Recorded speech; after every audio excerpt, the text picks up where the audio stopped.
Muy buenos días tengan todos ustedes.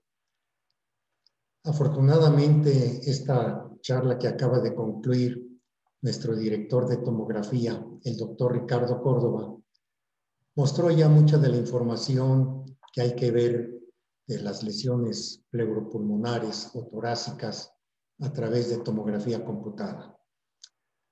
Antes de iniciar, quiero externar un sincero y profundo reconocimiento a todo el personal de los departamentos de imagenología del país que durante esta tremenda pandemia que hemos padecido ha hecho sufrir a muchas familias porque se han contagiado muchísimo del personal de los departamentos de imagenología, tanto médicos adscritos, médicos residentes, técnicos radiólogos, enfermeras, personal de apoyo administrativo, etcétera. Para todos, nuestro reconocimiento y nuestra gratitud por su solidaridad durante este ya casi un año de estar tratando de apoyar a los pacientes que vienen a buscar el servicio de los hospitales. El tema que vamos a desarrollar es COVID-19, lo que hemos aprendido. Hay tantas publicaciones que iniciaron desde los primeros semanas y meses del año 2020 que realmente información la tienen prácticamente todos ustedes de manera muy fresca. COVID-19 lo definió la Organización Mundial de la Salud como la enfermedad causada por el coronavirus. Si ustedes ven este mapa del día de hoy, en donde ya sobrepasan los 100 millones de casos, 100.371.303, y que ha causado 2.160.562 muertes en el mundo. Habla de cuánto sufrimiento está sucediendo en todas partes. Principalmente, como ustedes ven aquí en rojo, en donde está la actividad en su apogeo. Si vemos América, Norteamérica, incluyendo México, Centroamérica y Sudamérica, hay una gran cantidad de áreas en rojo. No se diga de Europa, y se va pintando cada vez más también lo que corresponde a África. Y ustedes seguramente están leyendo las cifras que hay en diferentes países. Si esto es alarmante, lo que corresponde con la tabla de fatalidad o letalidad, como ustedes le quieran llamar, vean ustedes a la República Mexicana. ¿Esto de qué nos habla? De que realmente lo que estamos viviendo, que estamos en un pico de mortalidad de pacientes por COVID, creo que todavía se va a prolongar.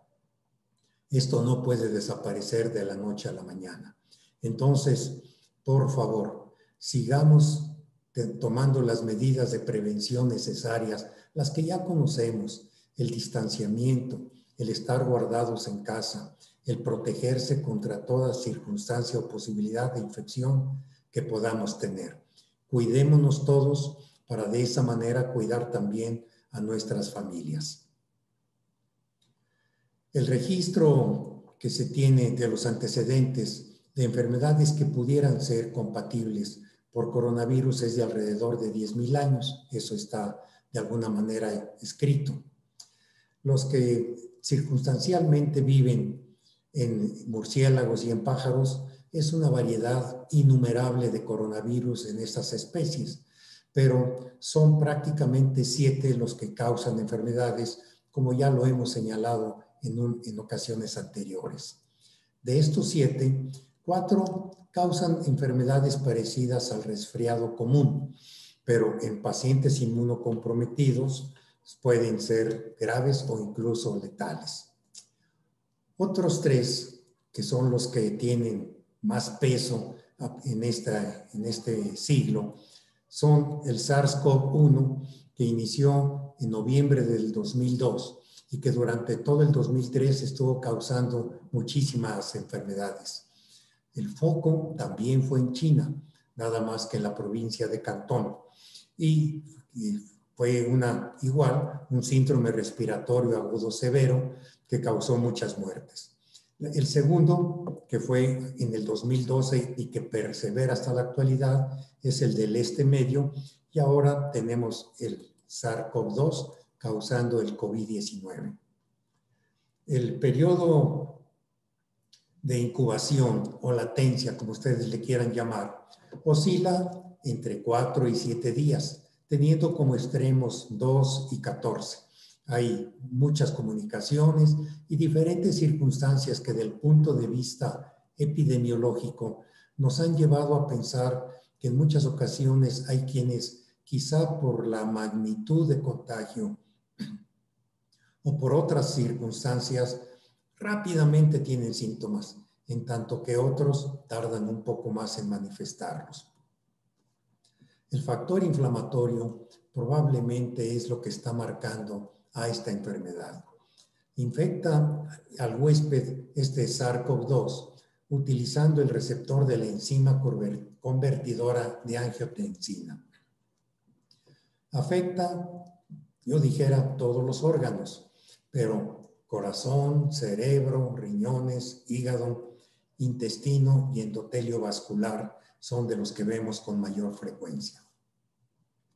El factor inflamatorio tiene mucho que ver con el inflamasoma, porque la estimulación de este promueve la respuesta inmune innata y adaptativa, que es muy relevante en la pandemia.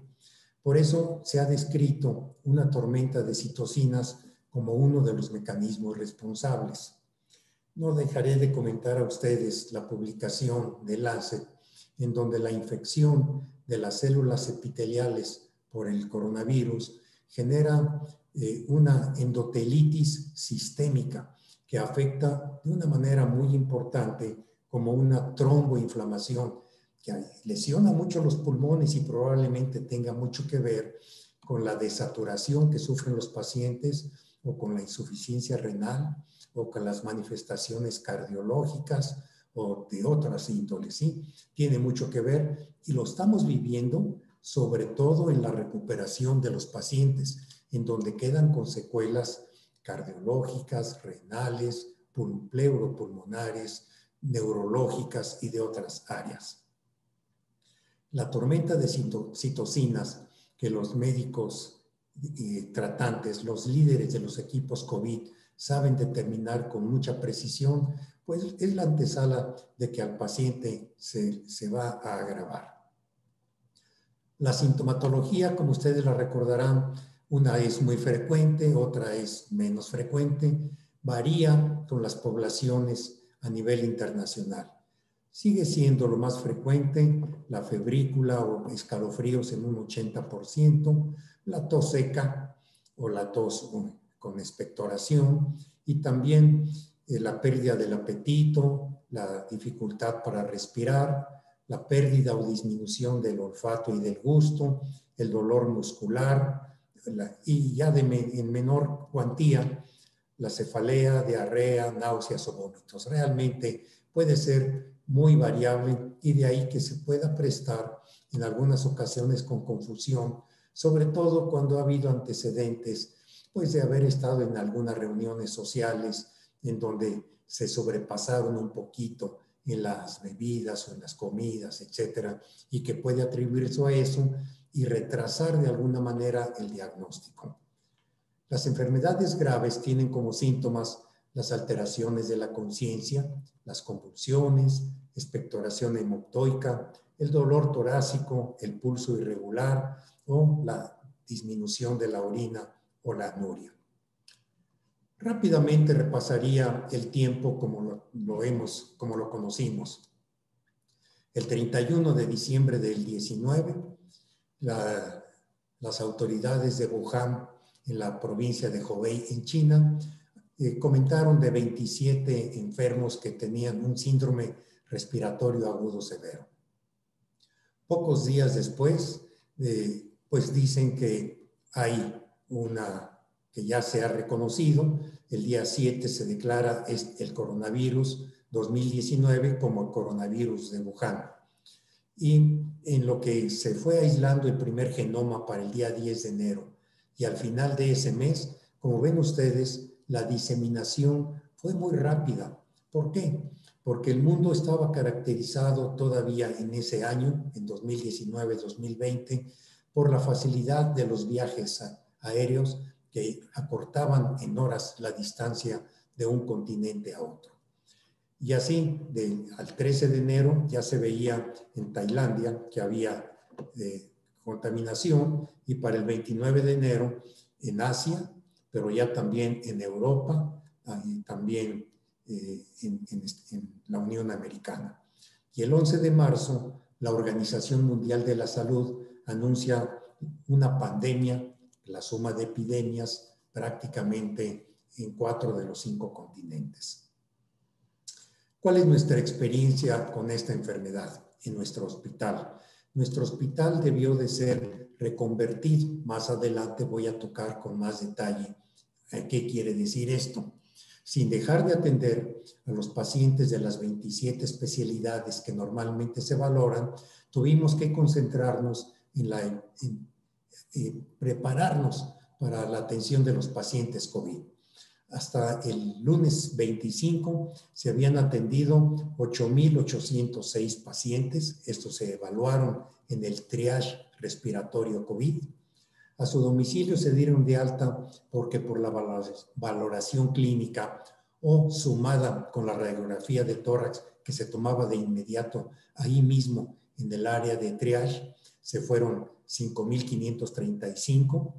Se ingresaron al hospital 1,588 hasta el lunes y se refirieron o al autódromo o al centro Banamex o a los hospitales generales de zona o a otros hospitales incluso privados, 1,712 pacientes. Entonces, la experiencia que realmente se tiene en estos 10 meses ha sido muy alta.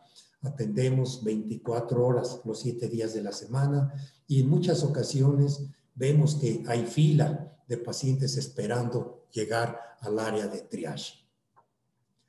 El personal con que contamos en el departamento de imagenología son 27 médicos adscritos, 72 médicos residentes, 28 técnicos radiólogos, 7 enfermeras y 2 auxiliares universales de oficina. Desde un inicio, entre el lapso de la última quincena de febrero y la primera quincena de marzo, inició nuestra institución, el Instituto Mexicano del Seguro Social, cursos de capacitación intensiva para volver a revivir el correcto lavado de manos con agua y jabón, la utilización del alcohol gel y no olvidar que quienes iban a ingresar al área COVID deberían de traer sus pertenencias, sus artículos personales para ducharse al término de la atención. Se diseñaron medidas de distancia, incluso rediseñamos el servicio de tal manera que permitieran espacios entre quienes estuvieran interpretando o revisando estudios en las consolas de los equipos, etcétera, que se pudiera dar una sana distancia. Fracasamos. Nuestra cultura, la forma como nos llevamos los mexicanos, nos gusta estar en cercanía. Sí, con cubreboca, en muchas ocasiones también con bata y guantes, pero con mucha cercanía.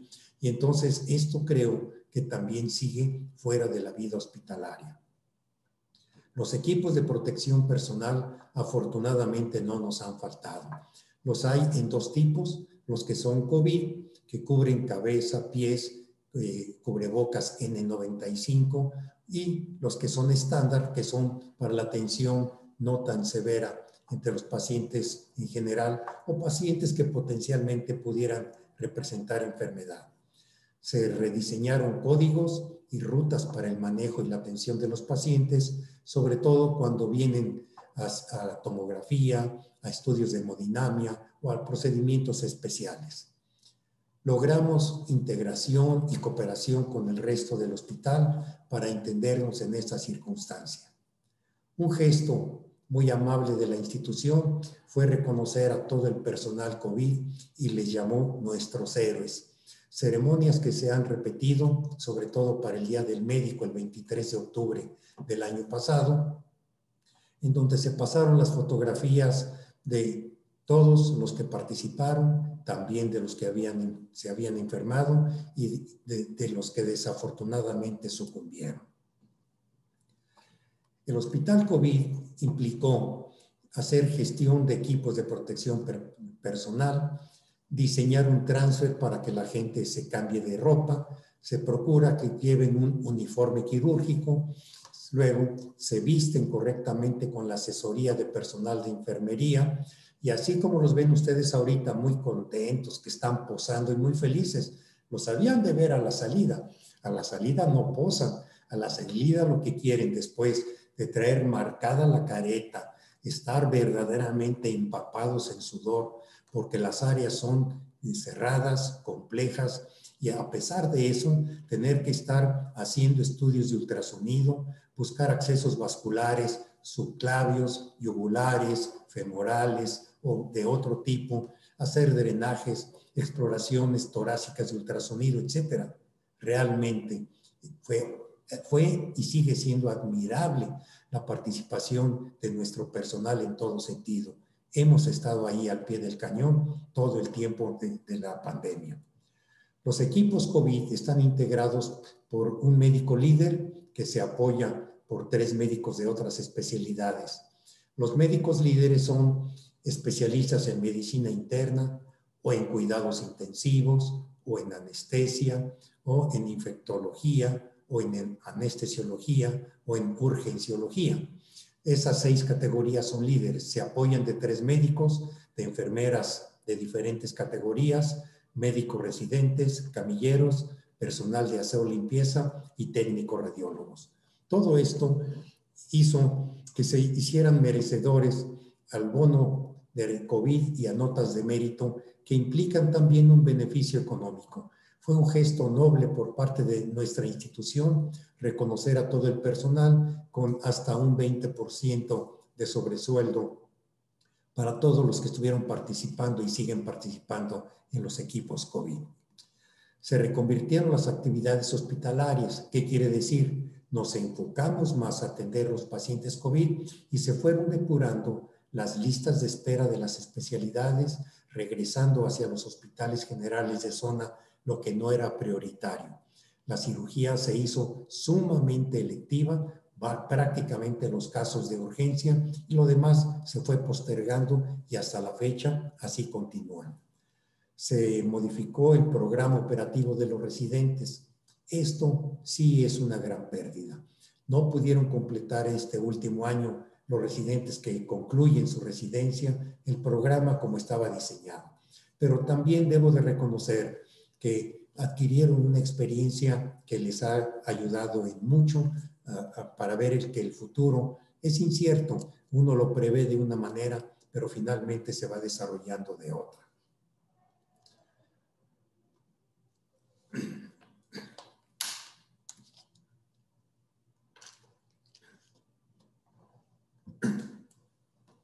Nuestro hospital COVID estaba ya listo a partir del día 1 de marzo. Diseñamos un espacio donde se metió un equipo portátil que tiene un detector alámbrico a 1,90 metros. En ese cubículo también se tomaban las muestras para hacer el hisopado para la muestra antigénica para los pacientes que requerían de este estudio. El primer caso es este que tienen ustedes y fue el día 18 de marzo.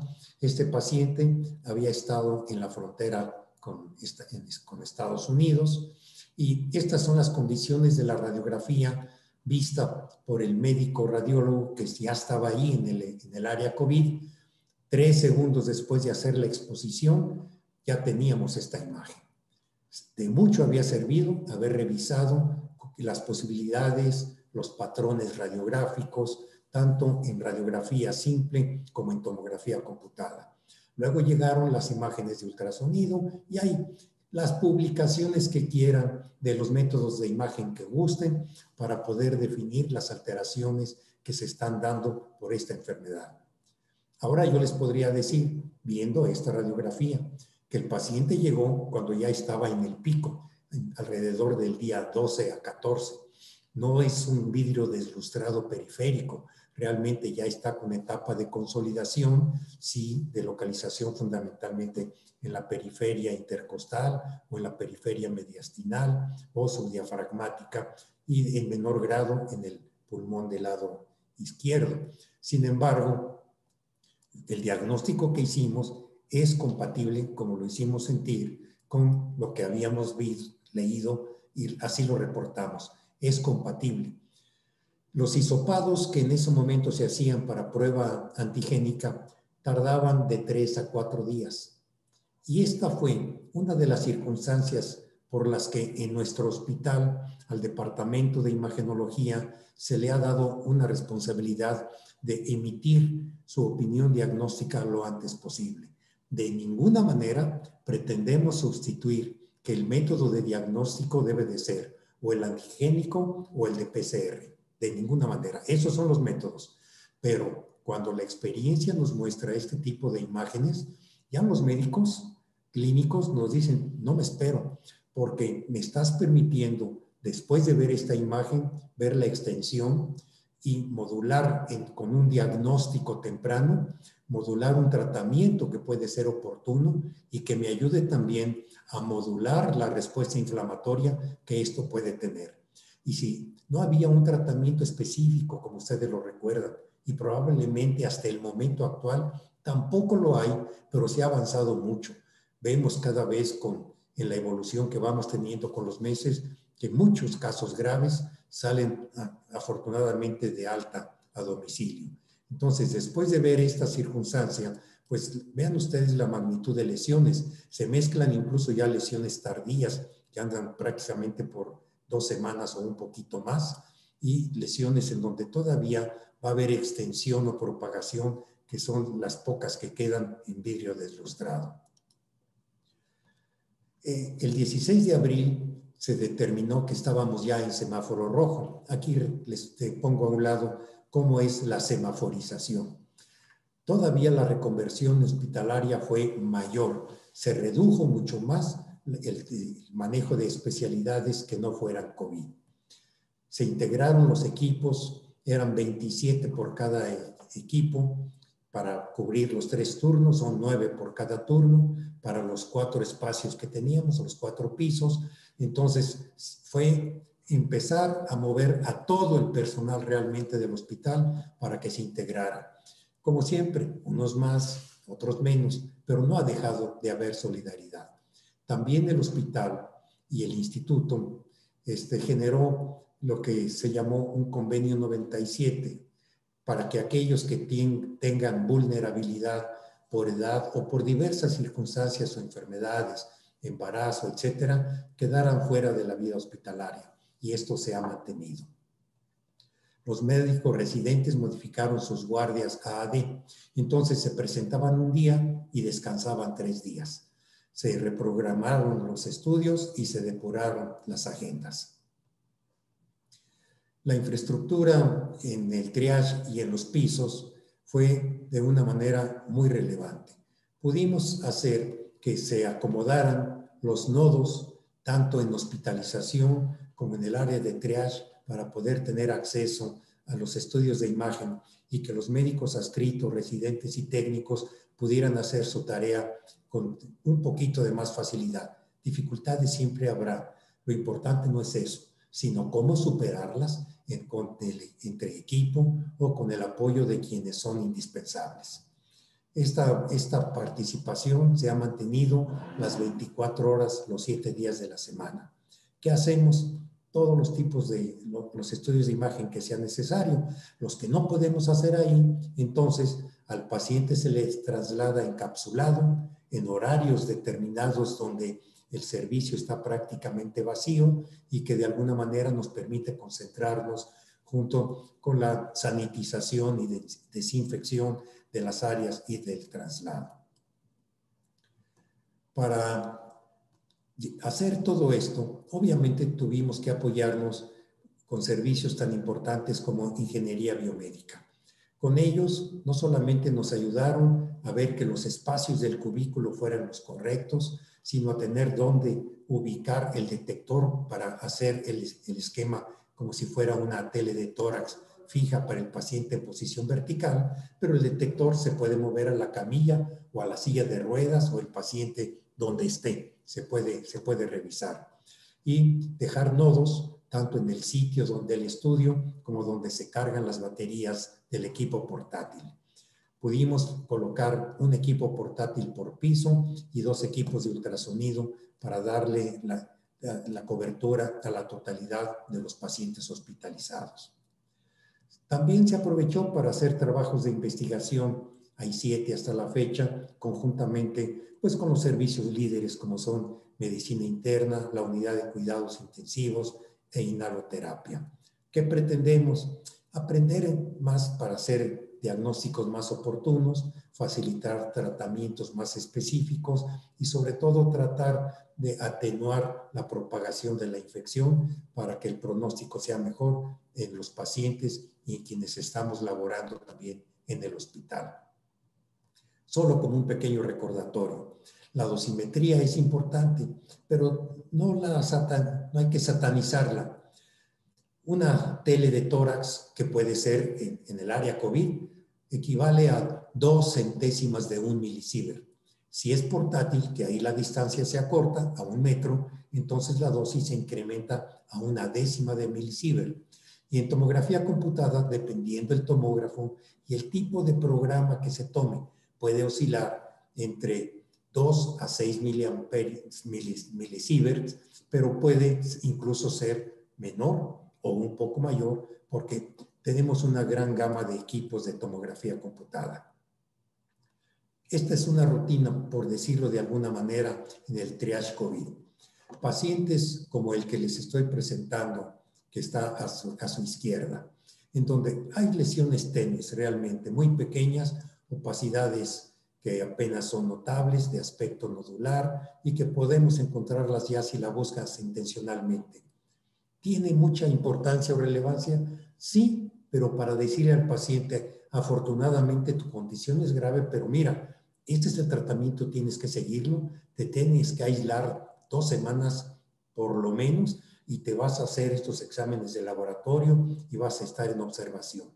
Si hay estas señales de alarma que se las explican con todo detalle, regresa de inmediato. Ya cuando llegan con más avanzados, como son los casos que ustedes ven, pero característicos de ocupación acinar, lesiones nodulares mal definidas, coalescentes, con áreas que van dejando espacios aéreos, o porque no se infectaron esos lobulillos secundarios, o porque hay lesiones bulosas que permiten hacer estas como pseudocavidades o alteraciones, pues permiten decir, estás muy delicado, pero dependiendo de cómo esté saturando y cómo estén los factores, sobre todo de inflamación, será el manejo que se vaya a dar. Y todo eso se hace prácticamente en las 4 a 6 horas siguientes de que se vea al paciente. Pacientes como este, en donde, pues nomás de verlo, aunque no haya tanta clasificación detallada, puntual, está grave. Este paciente seguramente pasa a un área de prehospitalización en donde es revisado de manera muy puntual. El abordaje va a ser entonces radiológico, tomográfico, con o sin inteligencia artificial y que puede ir desde lesiones muy tempranas en vidrio de ilustrado, que permite la identificación de las estructuras vasculares a través de esta opacidad, pero que también va a ir aumentando al paso de los días. Cuando vemos esto, prácticamente oscila alrededor del día 4. Si entre el día 4 y el día 7, seguramente todas estas áreas donde estamos observando que hay aspectos nodulares pequeños van a coalescer y van a formar un área extensa de consolidación, al igual que de esto, y que también estas pequeñas zonas anteriores van a tener la misma característica.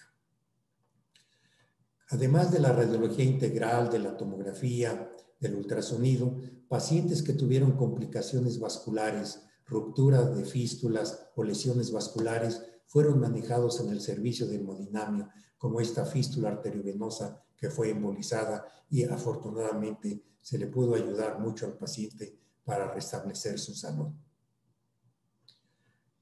Todo el mundo sabe que el patrón de vidrio del lustrado de predominio periférico, recordar que la periferia no solamente es la intercostal, también es la periferia que recubre el diafragma o que recubre la pleura mediastinal o la zona apical. Todo es periferia finalmente. Y la zona central sería la zona medular, como fue descrita por Robert Heisman por allá en los años 70, pero que finalmente él definía la zona cortical, donde los lobulillos secundarios están muy bien definidos y los lobulillos secundarios en la zona medular no tienen las paredes tan completas y permiten una diseminación o una extensión muy rápida, sobre todo de las enfermedades infecciosas. Entonces tenemos aquí diferentes patrones que van desde el vidrio del lustrado a la consolidación multisegmentaria o al engrosamiento intersticial de manera generalizada.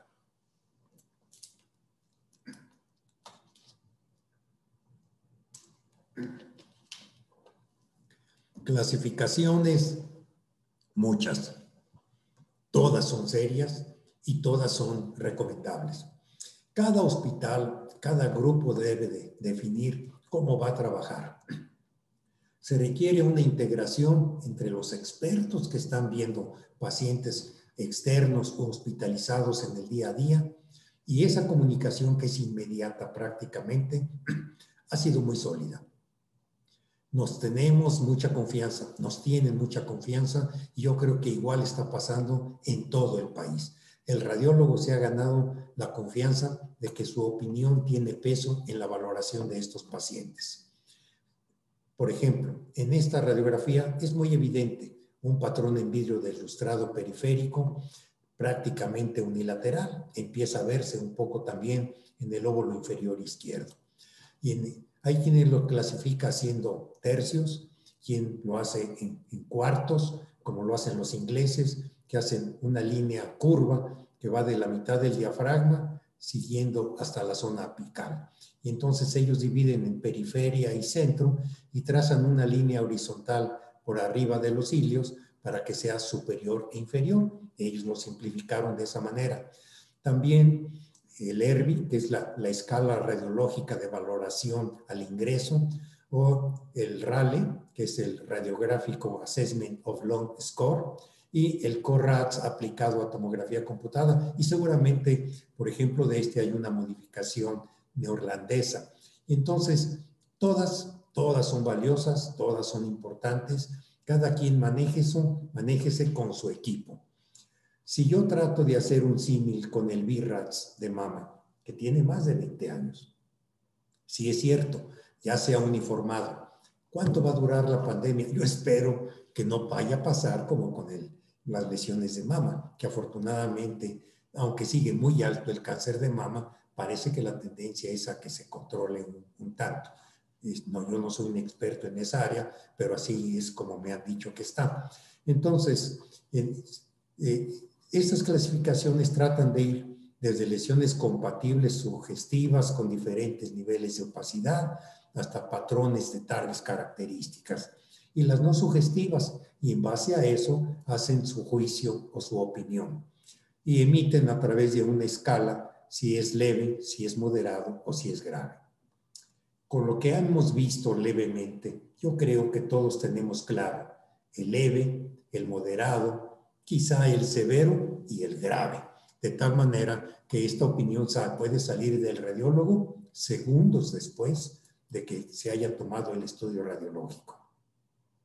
El informe del ERVI va desde normal, no sugestivo, no concluyente, sugestivo o sospechoso, compatible o altamente sugestivo de COVID. Bienvenido. Aquí tienen ustedes de la publicación cómo fue desde patrones en vidrio de lustrado, un poquito de consolidaciones ya más claras, o hasta ese que pues grita que está severamente enfermo. Y lo mismo las mediciones cualitativas que pueden ser, como en este caso, hasta un total de 8 puntos, 4 de cada pulmón y tratando de valorar el edema o el proceso inflamatorio que se ve en la radiografía. Y el reporte se va a hacer por puntos o porcentajes. El consenso que fue publicado el 15 de marzo del año pasado por la Sociedad de Radiología de Norteamérica, por la Sociedad de Radiología de Tórax y por el Colegio Interamericano de Radiología, bueno, pues trató también de hacer clasificaciones de cómo hacer los reportes, tratando de darle una formalidad o un solo cuerpo. La sociedad neerlandesa fue quien hizo también una simplificación o una modificación. Finalmente, son tan vigentes una como la otra. Vamos a ver un poquito más adelante el CORALS. Les recuerdo que las dosis promedio pueden ir de 2 a 6 milisievert en promedio. Si queremos hablar en tomografía de vidrio de lustrado, tiene sin duda alguna una sensibilidad muy superior el método tomográfico al radiológico. Pero si la radiografía parece no tener mayor afectación, por lo menos tenemos la tranquilidad que ahora se han acortado los tiempos para tener el resultado antigénico del hisopado nasal y faríngeo, o bien la PCR. Se han acortado afortunadamente los tiempos, pero de todos modos, si por alguna circunstancia, porque hay factores de cierta labilidad o vulnerabilidad de algunos pacientes, pues sí, pasen a la tomografía para que tengan la evidencia como la que estamos viendo. Vidrio de lustrado permite ver las estructuras vasculares con toda claridad a través de la opacidad, pero en este momento también tenemos que decirle al médico y al paciente, es nuestra obligación transmitirle al paciente que sí tiene neumonía, que la neumonía es bilateral, que está más o menos localizada o más o menos extensa, etcétera, y que es recomendable que esté bajo el control del médico tratante. Los programas de consolidación suelen darse alrededor del día 6 a 10 o 12, si ustedes quieren. Y estos patrones son, pues ya no se pueden ver las estructuras vasculares, se ve la opacidad clara, nodular, coalescente, con broncograma, tan evidente como este, o bien con alteraciones ya con zonas de vidrio de lustrado o de más claridad con consolidación, y que hace que se vean sumamente heterogéneas y que pueden verse como empedrado o como el Pavi Crazy, como esté publicado. No importa, finalmente son lesiones que ya nos hablan de cierta evolución de más de 2 semanas y que a veces son tan severas como esto y que nos hacen decir el pronóstico es malo, pero si responde al tratamiento puede salir adelante. La distribución de las lesiones en tomografía pues lo hace simple, porque si bien en la imagen axial en vivo ustedes van viendo cuántas van apareciendo, que si unas son más centrales, otras son más periféricas, y van ustedes viéndolo así, ya en el postproceso pueden ustedes determinar cuántas hay en los de manera coronal, de manera sagital, etcétera, como para hacer una integración global. Y esto puede traducirse en índices de severidad, si lo quieren hacer ustedes por lóbulos, hasta un máximo de 25 puntos, o si lo quieren hacer por segmentos, hasta un máximo de 40 puntos. El que lo quiera hacer tan puntual y dedicado, hágalo. Hay tiempo, pero cuando tiene uno al paciente en calientito, el internista, el terapista, o quien está como líder de equipo, y lo tiene uno ahí a la mano, en conjunto se toma una opinión muy rápida y se puede avanzar también.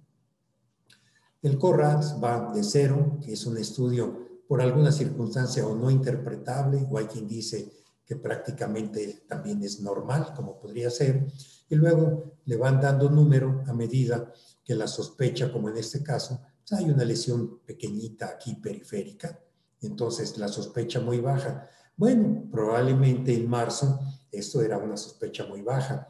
Con el tiempo, con la resolución de los tomógrafos, pues probablemente esto ya a los ojos de muchos radiólogos o con inteligencia artificial, esto se prende. Y entonces decimos, pues ya es compatible con, si ustedes quieren, no es importante la neumonía, pero sí tiene, y esto va avanzando a niveles mucho más importantes. Un patrón indeterminado porque es unilateral probablemente o porque tiene cavitaciones, aunque las puede dar también el COVID, no suele ser lo habitual. Hay un signo por ahí del halo inverso que parecería que hiciera como la pared de una cavidad, pero de ninguna manera se parece a lo que vemos con algunos esquemas cavitarios, si hablamos de tuberculosis o bien de micosis o de infartos pulmonares o de cánceres necrosados, etcétera. Estaríamos hablando de cosas diferentes. Por ejemplo, sospecha alta, pues sí, porque ya son lesiones bilaterales, más extensas, y muy alta, bueno, pues por favor, esto no hay duda. Y el 6 es cuando tiene PCR positiva, y puede ser con lesiones tan extensas como estas, o con lesiones menores, pero que tienen una PCR positiva. Y entonces eso se llama así, CORRAT 6. Yo les decía, para caracterizar de alguna manera el número, la localización y la densidad de las lesiones, afortunadamente nos apoyamos muy bien. Se puede muy bien con el estudio radiológico. ¿Cuál sería la guía? Pues la vascularidad del pulmón. Cuando uno recuerda por dónde caminan las arterias y las venas del pulmón, uno ubica la profundidad de las lesiones dependiendo si hacen signo de silueta o si se borran algún otro tipo de estructuras como las mediastinales, etc. Ayuda mucho el estar recordando y viendo. Si vemos, por ejemplo, este estudio, pues es fácil determinar que el segmento anterior del lóbulo superior y el lóbulo medio están afectados y contralateralmente hay lesiones coalescentes. Estos se van a juntar en el lóbulo superior y aquí lo ven ustedes ya con una extensión mayor, pero que también son muy frecuentes las lesiones en lóbulos inferiores y sobre todo en las zonas posteriores.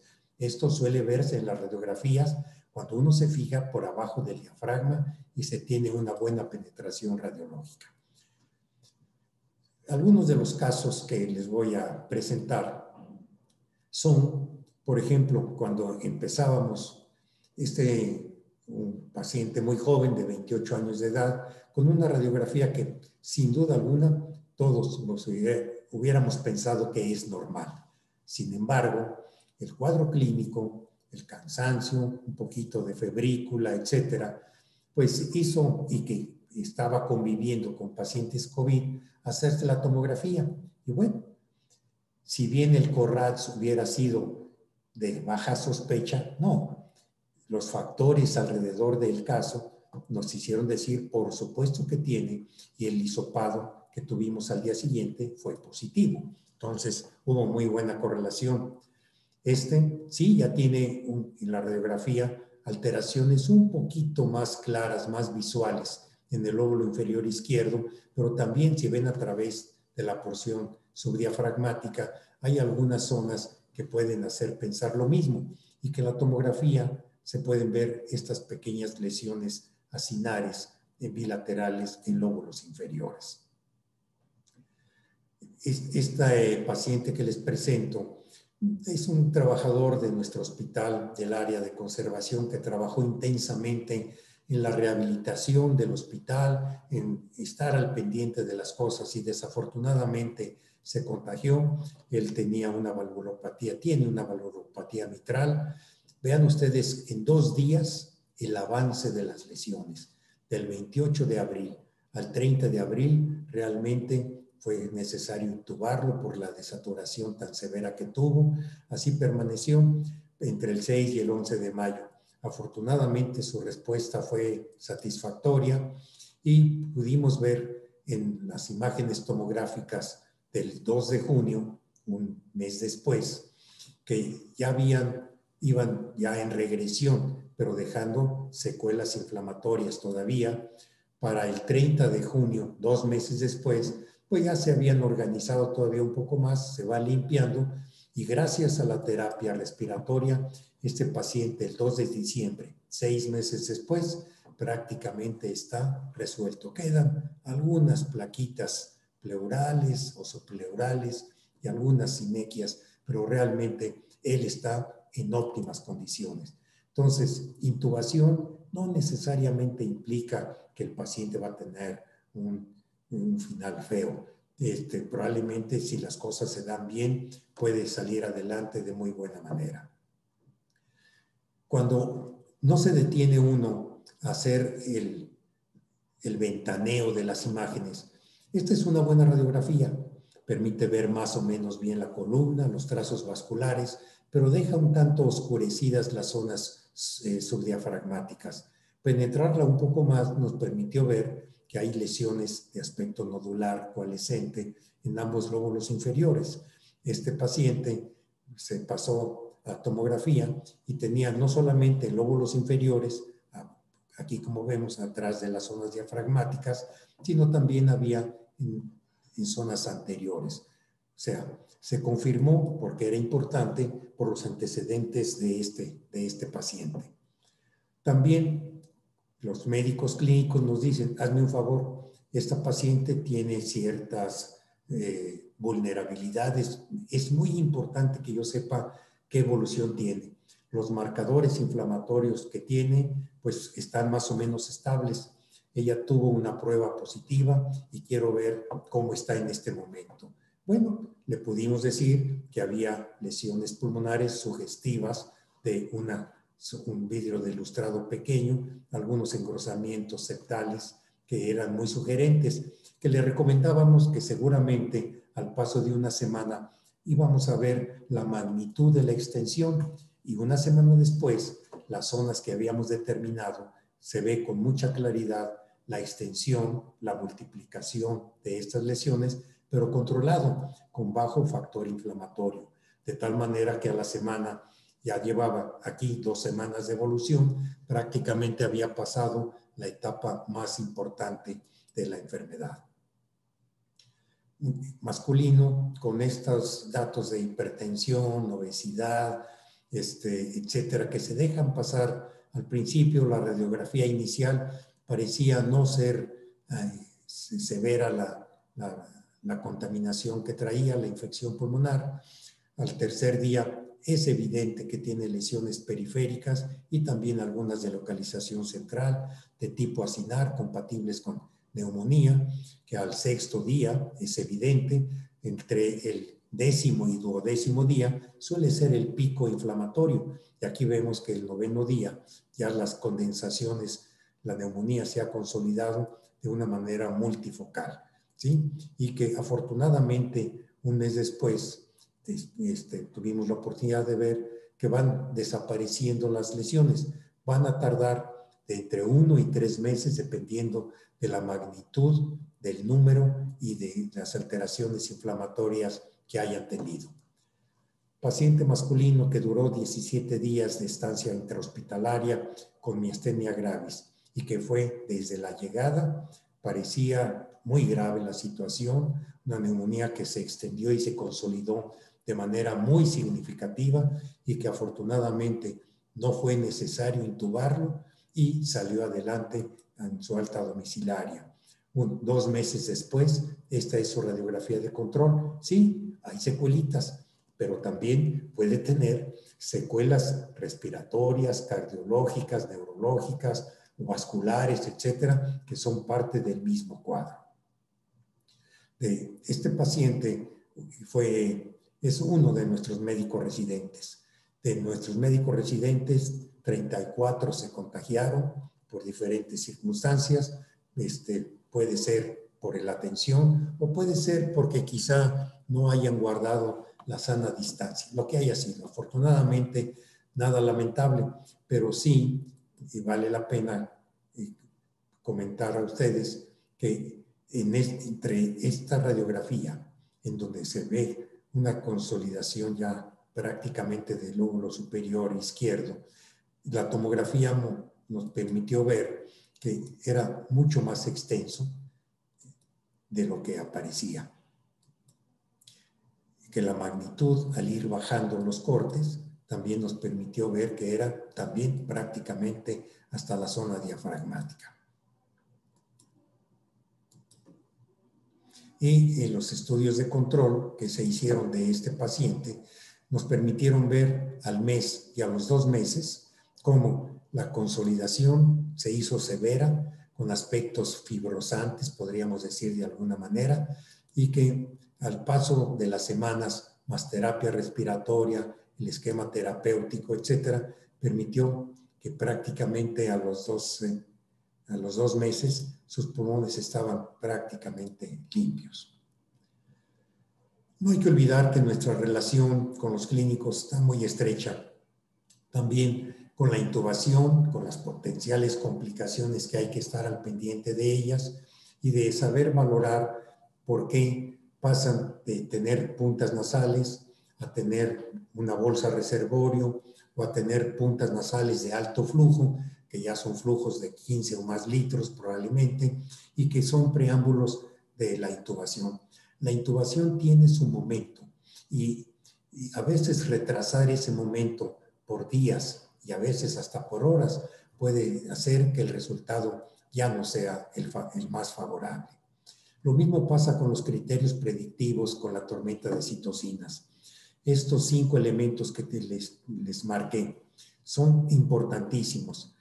Tener en claro la ferritina, la proteína C reactiva. Si los linfocitos bajan de 800, tiene un pronóstico muy grave, muy malo.